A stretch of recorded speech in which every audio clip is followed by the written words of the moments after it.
Hi, and welcome back to Jack of the Movies. I'm your host, Jack Heim, and today we're continuing our look at Goldfinger with the final battle between 007 and his henchman, Oddjob, played by Harold Sakata, a wrestler from Hawaii who would be one of the first times that a wrestler would be a villain. It would continue with other people who are wrestlers, including even Dwayne "The Rock" Johnson's one of his family members actually playing a villain later in one of the other films of the Sean Connery era, being in You Only Live Twice.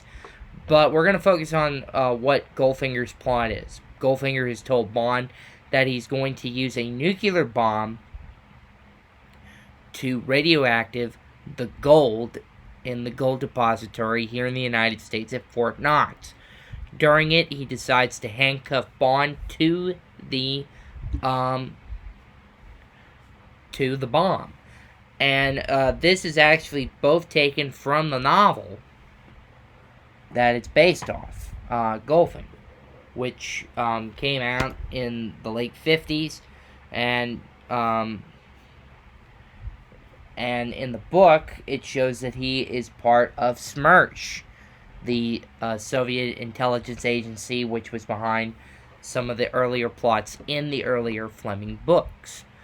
But in this, I think in one of the earlier drafts, I think they originally wanted Goldfinger to be part of Spectre, but I think it wouldn't had worked properly for the script, and early on, I think they wanted to take a little bit break from what they had done previously in both Dr. No and From Russia with Love.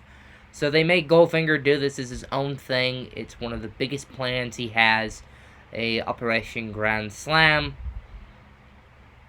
which would be his biggest achievement. After seducing Arnold Blackman's character of Pussy Galore, who is in the book,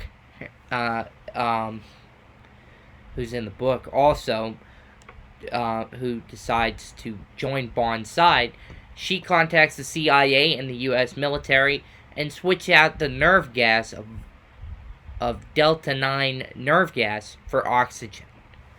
And this element of the Fort Knox sequence you would get to play in the 2012 James Bond video game 007 Legends, which took influence from key Bond films.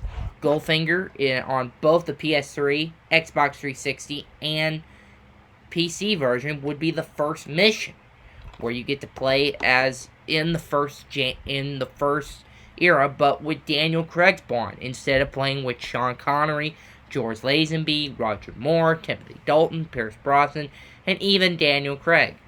But we're not going to talk about the game, but we're going to focus on this scene between Bond versus Oddjob.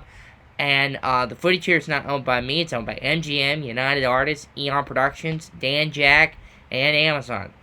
And if you have not seen Goldfinger, go watch it on MGM Plus, or watch it on the original DVD or Ultimate Edition DVD, and then come back here. So here we go with with the fight scene with Bond versus Oddjob, and one of my other favorite action moments from Goldfinger. Let's roll it! So we see Sean Connery trying to unhandcuff him from the bomb.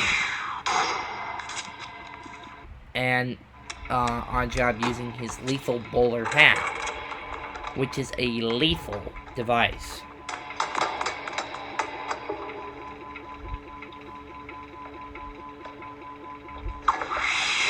Ooh. Yep.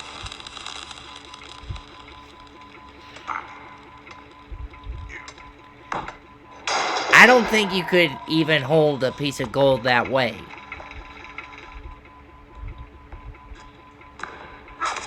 And throw it as a... Ooh. Good idea grabbing that, 007. Ah!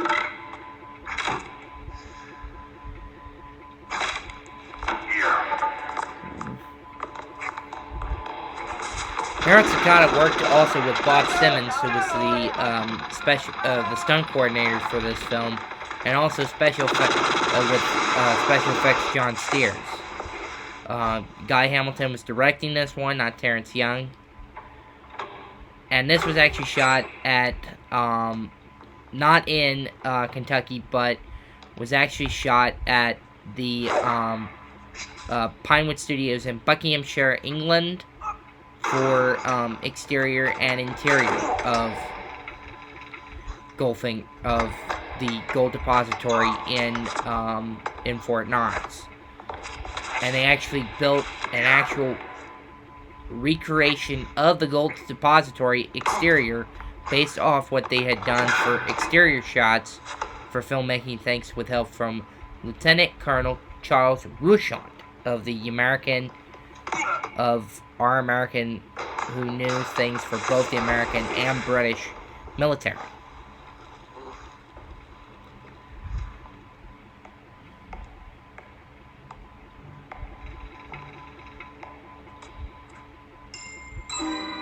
Ooh, yeah.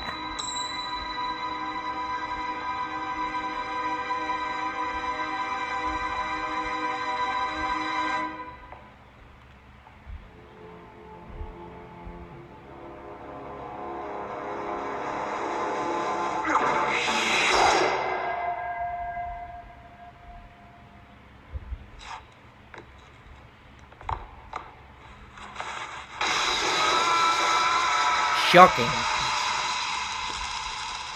Positively shocking. I think he blew a fuse. In the film, it's a great moment. It's a great moment for Bond. It's a great moment for Bond to take on the villain. And in the book, he does do that, in both the book and in the movie. And he does defuse the bomb, but in the book, it ends with, at 3 seconds, but when they were filming it, they decided to make it be at 007. And he said, "What kept you?" And it's a great movie. It's a great movie. Goldfinger's a great film. It's got great use of espionage, great use of special effects. And we'll be back again looking at the Bond film, which came out the year after, Thunderball. So, until next time, this has been Jack Hyman, Jack in the Movie Scene. So long for now, and bye. And like and subscribe to the channel.